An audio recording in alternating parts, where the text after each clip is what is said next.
আমি ক্ষমা প্রার্থনা করছি এবং এই ইন্টারনেট ব্যাহত হওয়া, এই সোশ্যাল মিডিয়ার গুজব প্রতিরোধে ব্যর্থ হওয়া, এই সকল কিছু দায় এবং দায়িত্ব, ব্যর্থতা আমি নিজের কাঁধে তুলে নিচ্ছি। আমাদের দেশের যে রাষ্ট্রীয় সম্পদ ক্ষতিগ্রস্ত হয়েছে, জননেত্রী শেখ হাসিনা বলেছেন যে এই দেশের সম্পদ জনগণের সম্পদ। এই বাংলাদেশে এলিভেটেড এক্সপ্রেসওয়ে, মেট্রো রেল, আমাদের স্বপ্নের পদ্মা সেতু, ডিজিটাল বাংলাদেশের যা কিছু অর্জন, এই সব কিছু কিন্তু জনগণের কষ্টার্জিত ট্যাক্সের পয়সা দিয়ে হয়েছে। প্রবাসে আমাদের 1 কোটি কর্মী ভাই বোনদের রেমিটেন্সের পয়সা দিয়ে হয়েছে।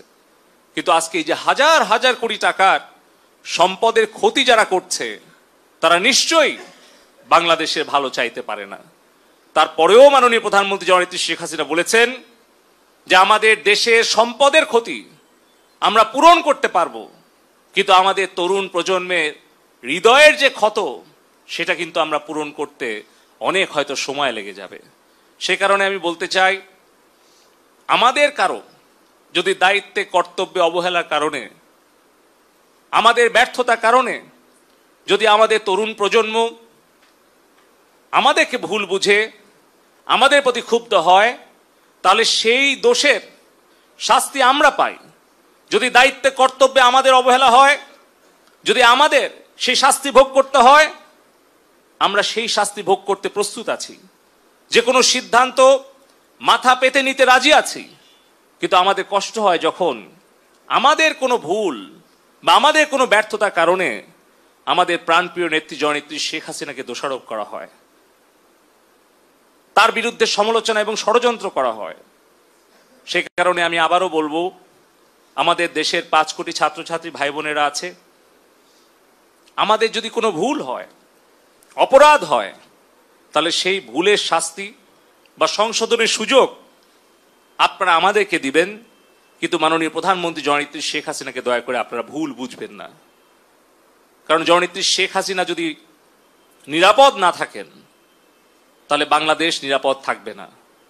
আমাদের ব্যক্তি পর্যায়ে আমাদের ভুল থাকতে পারে, রাজনৈতিক নেতৃত্ব, আমাদের যারা উপজেলা, জেলা বা যেখানেই থাকুক, তাদের ভুল থাকতে পারে। কিন্তু সেই ভুলের শাস্তি যেন আমাদের প্রাণপ্রিয় নেত্রী জননেত্রী শেখ হাসিনা না পান, তার জন্য আমাদের দায়টাও আমাদের ঘাড়ে তুলে নিতে হবে। আমরা যারা সরকারের দায়িত্বে আছি, বিভিন্ন জায়গায় বিভিন্ন পর্যায়ে দায়িত্বে আছি, আমাদের ভুলের কারণে, আমাদের অবহেলার কারণে, আমাদের ব্যর্থতার কারণে যে সংকটময় পরিস্থিতি সৃষ্টি হয়েছে, সেই দায়টা আমরা যেন নিজের কাঁধে নিয়ে আমরা যেন সেই দায় স্বীকার করে আমাদের ভবিষ্যৎ প্রজন্মের ছাত্রছাত্রীদের কাছে ক্ষমা চেয়ে আমরা জননেত্রী শেখ হাসিনাকে নিরাপদ রাখার জন্য, বাংলাদেশকে নিরাপদ রাখার জন্য যে কোনো ত্যাগ স্বীকারের জন্য যেন আমরা প্রস্তুত থাকি। আমি চলন বিলের সন্তান, আমাকে আপনারা 4 বার সংসদে পাঠিয়েছেন। জননেত্রী শেখ হাসিনা আমাকে 3 বার মন্ত্রিসভায় নিয়েছেন। এই চলন বিলের কাদামাটি থেকে আমাকে চলন বিল পর্যন্ত, সিলিকন ভ্যালি পর্যন্ত কাজ করার সুযোগ করে দিয়েছেন।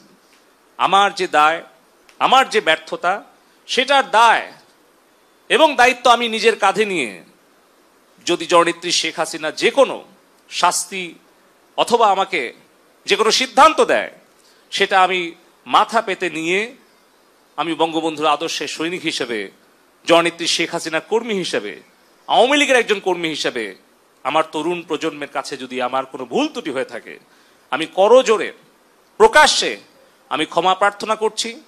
এবং এই ইন্টারনেট ব্যাহত হওয়া, এই সোশ্যাল মিডিয়ার গুজব প্রতিরোধে ব্যর্থ হওয়া, এই সকল কিছু দায় এবং দায়িত্ব, ব্যর্থতা আমি নিজের কাঁধে তুলে নিচ্ছি এবং যে কোনো সিদ্ধান্ত আমি মেনে নেওয়ার জন্য আবারও প্রতিশ্রুতি আমি সকলের সামনে দিচ্ছি।